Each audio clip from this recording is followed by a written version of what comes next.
What's up, everyone? Marc Lobliner, CEO, MTS Nutrition, creator of the Outright Bar, and Chief Marketing Officer, TigerFitness.com. So I actually had a great conversation today at the Basement Gym in St. Charles, Illinois. It's my home gym. It's where I train at, and the people are great. One of the owners, Michael, is a good friend of mine, and we were standing there talking about genetics, this and that, when a strongman, he just started training about a year ago, dude's already picking 1,100 pounds up on his back, comes in, right? He's no spring chicken either, man. You're looking at a guy in his late 30s, early 40s, whatever, I didn't ask. But he's obviously not 19. So dude was asking about like getting a physique, like getting his body right, getting abs and this and that, and looking more powerful and muscular, and that'll come. Strong men are inevitably gonna look pretty fucking strong, right? But I also went on to say, judging by his build, the fact he doesn't have the fastest metabolism in the world, he's probably not going to transition to be a great bodybuilder. It just is what it is. He's taller, he's thicker. His genetics put him in a way, I'm guessing he's probably Eastern European. Good genetics, generally speaking, as a populace for strength. Like, look at the strongman. You got the Nordics and you got the Eastern Europeans just killing shit. And the Americans who win are usually of descent from those, because America, remember, is a melting pot, right? So you look at like genetics, right? If you look at the best bodybuilders, you rarely ever hear a bodybuilder say, man, I just eat and I gain weight and I put on muscle and I put on a lot of fat. And that happens. There are some outliers. There are some, I hate body types, let's say endomorphs, where it's easy for them to put on fat and weight. Normally bodybuilders, our main holdup is gaining. If you hear about a bodybuilder complaining about the off-sale, man, I have to eat all that food. Bodybuilders normally don't complain about dieting. They don't complain about contest prep mostly. I mean, the guys I know, I know that circle. I'm a retired pro. I'm coming back next year in 2021. So I get it. The main issue I think that held me back as a competitor is the unwillingness to eat to the point of discomfort where you grow. Bodybuilders have extra fast metabolisms, which means when they take in all those nutrients, all that food, provides their body with all that fuel, yeah, they're churning through it, but think about all the micronutrients. Think about all the macronutrients just coming through their system. So a gram per pound of body weight might make one person fat. For a guy who has a super fast metabolism or a bodybuilder, they literally stay lean year round. You look at bodybuilders in the off season, yeah, they get a little bit chunky, but they're eating to the point of discomfort to get that way. So they're built for bodybuilding. Whereas some people, you know what? If you look at like, let me think of some I'm trying to think, a power lifter. Somebody who might not necessarily have great genetics for showing proportionate, etched, chiseled, big muscle. You look at a more overweight guy. Now, Mark Bell actually bucked that by getting lean, but you could tell his body is more suited for powerlifting. He made a good bodybuilder, phenomenal, but he's an exceptional powerlifter. That's not saying you can't be good at both, but you're almost always, if you're elite, going to be elite at one or the other, right? So you have someone like that, or you have a Max Tuning who can lift a ton of weight, but isn't genetically predisposed to carry that much lean mass. He's not a very muscular guy, but he's strong as shit, right? The guy's extra super duper strong. And then you got different limb lengths for things. For example, I don't know if this will happen. My daughter is an exceptional soccer player. Exceptional. But if you look at how she's built, she's like a female Tyson Fury. Obviously not as tall. She's got an extremely squatty torso, long legs, and long arms. It's hard to hit her here. She can cover with her arms here. She has great reach on her jab. And her legs are long enough where she can do all the footwork, right? For me, I started off as a powerlifter and did really well. I'm a very strong guy, but actually did better at bodybuilding because, well, for example, my arm length will always be a hindrance on my bench press. No matter how hard I tuck my elbow, no matter how hard I bend the bar, no matter how much I flare my lats, I always strain my pec. I'm always going to have issues with that. It's due to the length of my limbs. It is what it is. My form on the barbell bench press is perfect. I won't even do it anymore because every time I get over 450 pounds, I hear a pop. It never torn fully, but I never wanted to. I strain it. So genetics pushed me into bodybuilding. Before bodybuilding, I was a football player. Now, what's really great about me being a football player, extremely fast twitch, ran a 4.68 in the 40-yard dash at over 280 pounds. Okay, but I have very small joints. Look at my wrist. Like, look how small my wrist is, right? My joints are terribly small. So 280 pounds making a pivot, what happened? My knee caved out from under me. I tore my meniscus, tore my MCL, my ACL. I still have a fake, I don't even have any, I didn't even get the ACL replaced. I just have scar tissue in my right knee. It doesn't bother me anything. My muscles are great. I take care of myself, but do a lot of rehabilitative stuff. But that's the thing.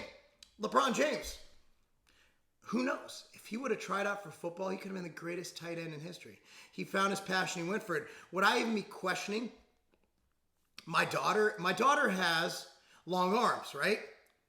She's going to go in December and absolutely destroy the record in female powerlifting. She's 125 pounds.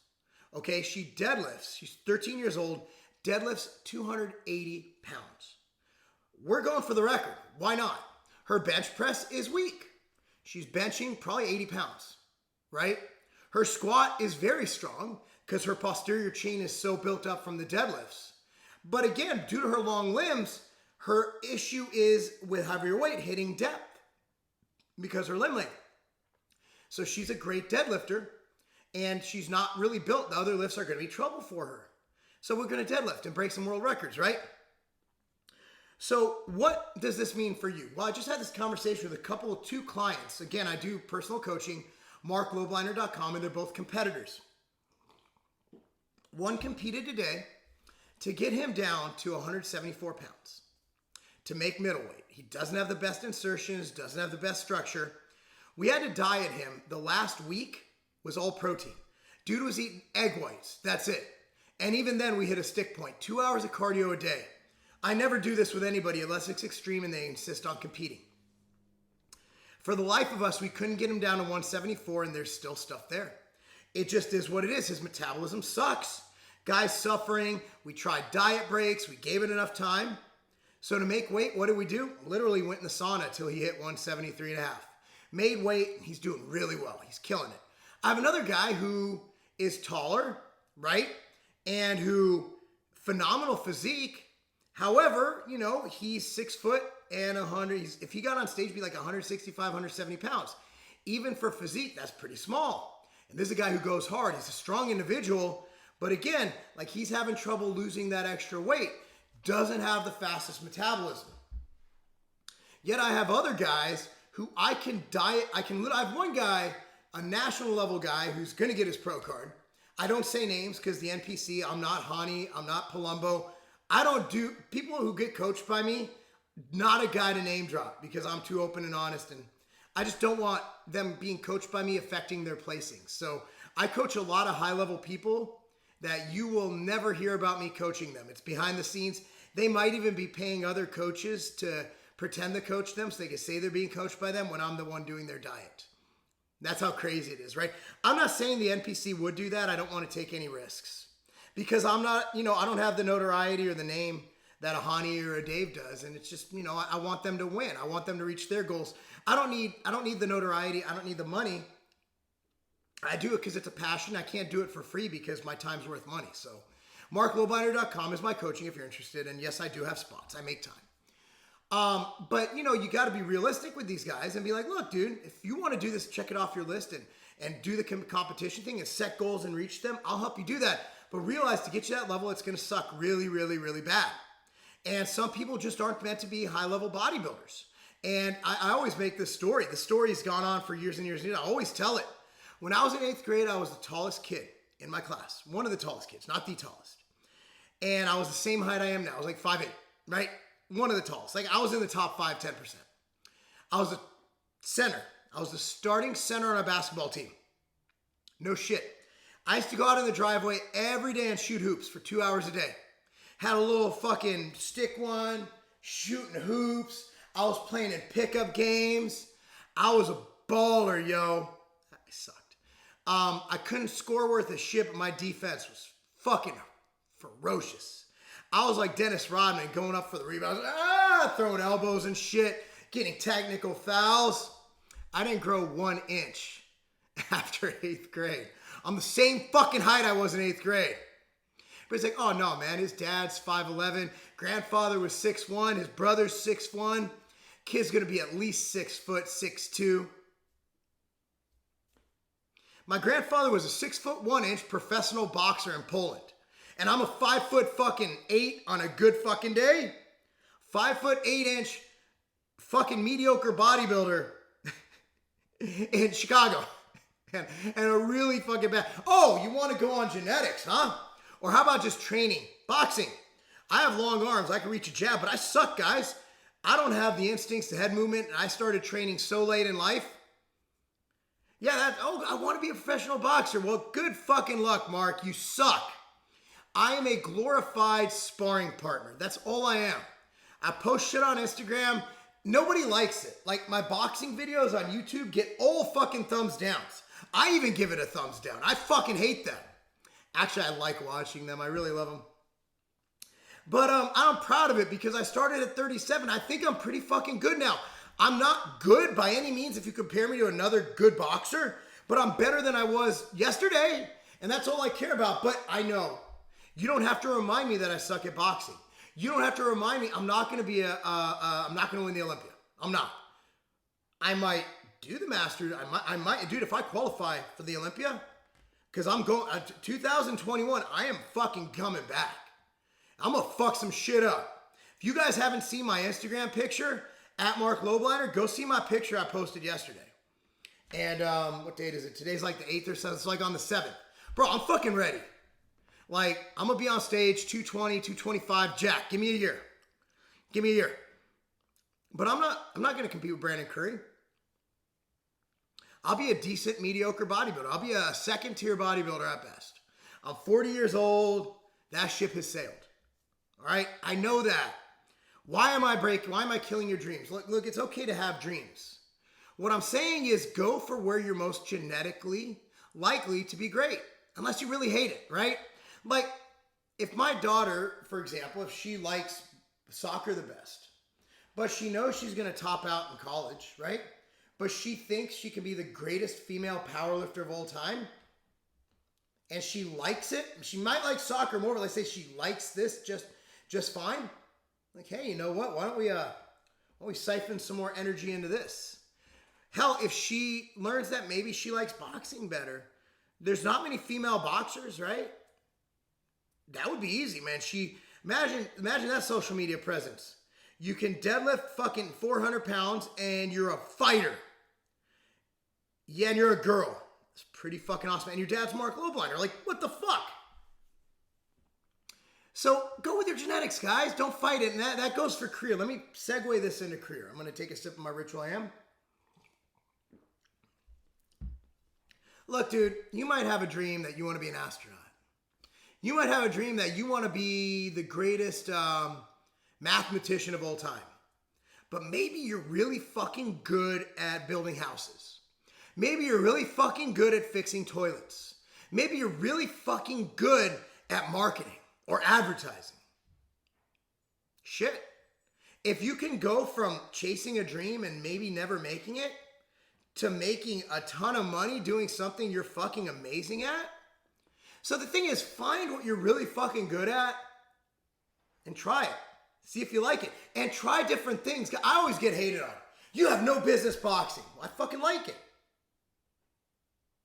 I'm not good at it, but I fucking like it. I do it 2 to 3 days a week and I fucking love it. It makes me feel alive. I like getting punched in the face. I love it. I fucking love it. It's fun. For me, I get to fucking hit people. I get to hit bags. I get to hit pads. Get to move around, challenge myself, do shit I've never done before. As a bodybuilder, you're all on your heels. Boxing is a toe-based sport, so I'm teaching my body to do different shit. Fuck you. I like it. I'm going to do what I love. Find what you're, but I know I'm good at bodybuilding. So I'm going for the pro card. I'm going to, again, my pro card ended 2 years. In 2017, my pro card expired through NABA. That's why I'm going NPC, going IFBB now. And I'm going to fucking win that shit. Mark that shit right here. I will win fucking Masters Nationals in 2021. I don't go for second place. If I'm wrong, I'm wrong. But I'm not training for top 5, kids. I'm training to fucking, I want jaws to drop. I want everybody to see such a nasty sight. So many veins, so much vascularity, so much hardness. I don't want them to be able to get erection ever again because it's so disgusting. That's how I want to look on that fucking stage. That's what I'm aiming for. I want big, hard, vascular muscles. I want to look like a giant cock. So here's the deal, guys. Like, I'm going to keep boxing. But where is my time going to be spent? To be honest, I love boxing more than bodybuilding. I do. I love it. I fucking love it. I'm a fan. I watch the fights. I'm always following Tyson Fury shit. Wilder, AJ, fucking Ruiz. I'm following all those guys, all the little guys too. I'm following Canelo and his head movement, all this shit. I love it. I love boxing, but I suck. I'm fucking terrible. I'm fucking bad. Like, I will watch it. I feel like I'm doing shit all right. And then I look at the film and I'm like, yeah, fuck it. Let's post it anyway. Show some humility. Follow your dreams, guys, but know that your attention should be focused on what you can be great at, all right? Or disregard what I say and just do what the fuck you want to do, and that's not a game. Stone Cold Steve Austin. Look who I ran into in LA. It's good to meet you. I've been watching your videos a long time. Tell me about this protein bar. So it's the Outright Bar, man. It's all natural ingredients, made with real food. None of that. You ever want to work out, you want just a little snack, a little bar before training, but you know the other bars might give you a gut bump. Right. This is something that doesn't have any prebiotic fiber, no glycerin, no sugar alcohols. It's whole, real food. That is a tasty bar. Really? It's easy to eat. It's not too chewy. Normally I eat something like this with a big ass glass of milk. That's good. So it's like a cookie. Really good. No, it's not good. If you want, we also have want to try the almond butter one while we're here? Love to. All right, so That's a badass bar. This is made with almond butter, Steve. That's a winner too. Really? He's badass. Good protein bars. Where can people find these? Well, they can find it at any retail stores. You can find it at tigerfitness.com. 2 badass protein bars. So they get 2 double middle fingers up from Stone Cold Steve Austin, and that's the bottom line.